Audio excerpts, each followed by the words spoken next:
Each sip of coffee powers through my stomach ache. I give my gut little mercy.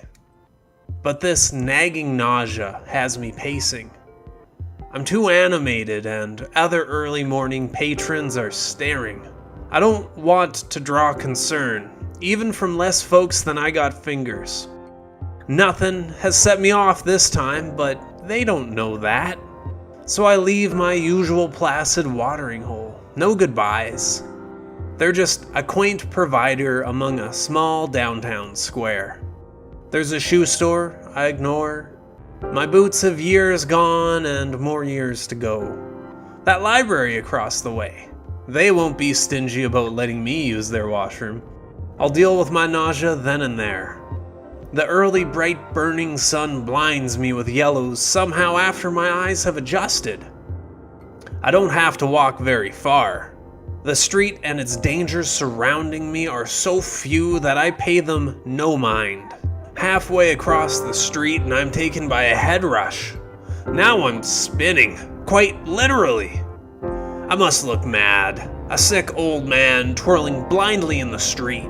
Some car honks past. I don't get a good look at it. My mind is tackling a deprived sense of direction. I have no medical history pointing to the dilemma of being so dizzy so suddenly. I do have the pride to keep me from my knees. Even without real sight, I can trust our feet to guide my body to safety. My thoughts are palpitating, but this isn't a headache. Not a heart attack either. I'm not numb. Quite the opposite, and it rattles me when I bump into the glass doors that encompass the library. Every breath I draw relieves just enough stress and confusion to keep me from screaming out. I'm seeing something that is not in front of me. So it's like a blinding memory that corresponds to the pain in tune with my heart. Increasingly feeling out of body, I watch myself stumble into the library. I'd be better off to be high off my gourd. Drug use has never left me like this. Not to say narcotics have set me up very well. Of course, the clerk is alarmed. The guy's younger.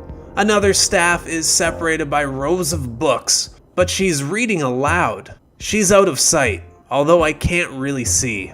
It's a small place, rural, quiet till my stomping arrival. The glass door swaying behind me wants to close, and I jerk my elbow banging against its engineered compulsion. Feeling ridiculous after 2 spastic outlashes, my small step forward gives it the space it needed to close. I rest my back upon said door, both arms raised inward to my chest. I'm shaking like an impassioned biddy. What's gotten into me? What are the chances of being struck by mental lightning? Boy clerk is just a few meters ahead, and an aged lady can't yet be seen past near corner's left. She's speaking, but I can't hear anything clearly. She carries on with a gentle storyteller's touch. There must be children here. This nonsense needs to stop before my criminal record reads like a novel. I'm holding myself up on the librarian's checkout station before I have any words to say. That doesn't stop me from speaking. Only he hears what I ask him. He's also the sole person to look at me, and I must look absolutely blind because before I can even prove a steady impression, moving to his voice, he's walking me away by hand. Left in the seclusion of further shelves, I breathe a lot deeper, faster. I've dropped to a squat, feeling for any book just so that I can feign an interest. Gotta find my cool. My vision has whited out. My head is pumping, still commanding blood against gravity with greed I've never felt. My chest and neck are so trafficked they begin to bruise. The nausea is getting worse. I can't brag that it takes 1,000 pounds split between 3 to bring me to my knees anymore. What am I even at the mercy of? Doesn't matter. I cannot create a scene. If I act out, my children might have to spend another weekend fighting to bring Dad to his officer. There's something in the whiteout image blinding me. I'm shot with a whiff, a trail. I don't know where from or how, but I'm getting a hit. I can hear my legs stumbling to carry me. Books fall, my torso hangs along, and, disheveled, I again present myself to the boy guarding the entrance. I can only half hear what I say to him.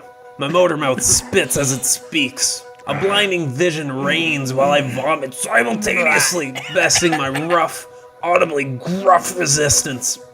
There's enough mind left to shame swallow, but I'd short chicken soup upon his workplace. The boy is calm while affronted by my guttural giver.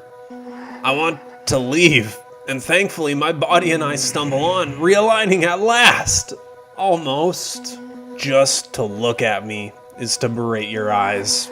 I've broken free to a wandering stride in the building. My path is not interested in the exit, as if there's an answer here somewhere. The staffers and I make a pretty even triangle orbiting the children. I still don't see them, as there's a godsend waist-high partition segmenting her corner. And she carries on. I must look shameful. They're not making eye contact. Idiots. I'd throw my ass out if I saw me like this. They must feel that I can do the same to them. Even though I'm off-center, my reach is still a reasonable second from anyone. The little dude I've disgusted hasn't moved from the protective service desk. Both staff members give me their attention, even if they're cowardly. I've earned it. I make no sudden movements. Surely they can see the bruises through my shirt's collar, erupting in my upper chest, up my neck. My tender body has been seized. I hold an erect posture, sure to topple. Then I'm relieved. No longer tense. I hope that wasn't a heartbeat. I should stumble, yet I make no sudden movements. Then, one small step at a time, we can be cool. The beating, mental strike of lightning has subsided and the thunder is becoming an echo. I'm back to my senses, but they've changed. A loose hobble embarrassingly shoves my shoulder into a shelf. I push back against it, and it tingles. Feels light and bouncy, and the shelf tips away a slight distance. This isn't as threatening or irksome as the door before. I feel every speck of it still, hyper-focused, and the relief. The weight of the bookshelf comes back down on me. I stiff it with my face. My arms are extended behind my back like a standoffish child. I begin to stomp and yell. My feelings have become unreasonable. My movements unhinged, but my mind protests, and I can use that much. And some books fall. Good Lord, I've stopped. Maybe I've come back to whatever sense I have. The reading lady is behind me now, joining desk boy. Another whip of expression wants to lash through my arms. Well, where are the kids? Hey, you liars! The staffers are sad to hear me. Not frightened or angry. My mind's eye is spinning cruel insight anew.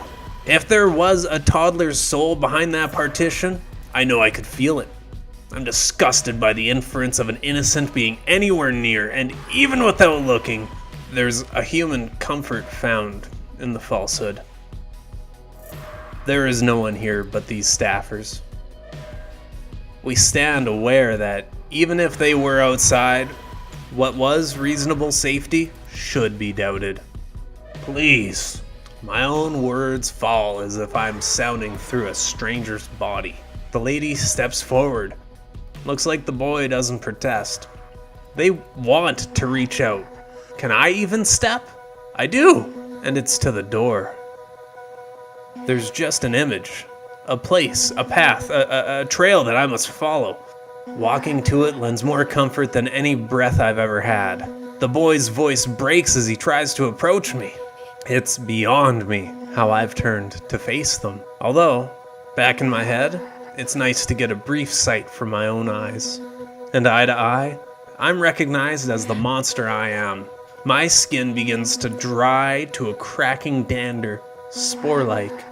My blood doesn't drip, just pools ever more into my fingertips. I'm somewhere I can't understand, and the longer I stay, the worse it may be from them. Worse yet, my mind is flooded with tips and tricks, the treats of morbid harvest. But that would stop my exodus. This gut of mine is a compass, and my legs move impossibly fast. No goodbyes. Skin's burning, spreading, leaving a bread trail if you knew how to measure it. They're gone in a silent instant. The library, whatever town, whatever land, I hardly notice myself. Held in meditative focus while my body is launched, renewed as a dog fetching a sacred truffle. That's how it is. From here on out, we can no longer assume what he thought. We had full sight, having installed eyes in the area proper. As predicted, the target found the bolt. The tracker was given successfully. That's about the best I can sum it up. The recipient is gone. No trace. No one at home or home base knows what to do with this one. Again, counting 53 hours since the incident, we're no closer to finding him. We don't know how he moved, and according to the math, he might reappear uphill infrequently if he's lost. We've booked the immediate area with both tourist and training patrols. Otherwise, he may find whatever it is. Odds are, if we observe enough bodies, they'll start bursting out of its goddamn casket. Conjecture aside, our crew has been given no new words or clues. There has been no new information gained on intervening without challenging the bolt's course.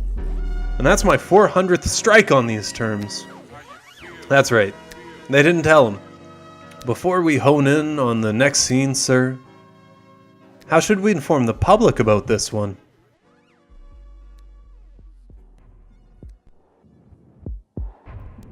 Five-minute punch. 13 pilots, due July 31st. Come around.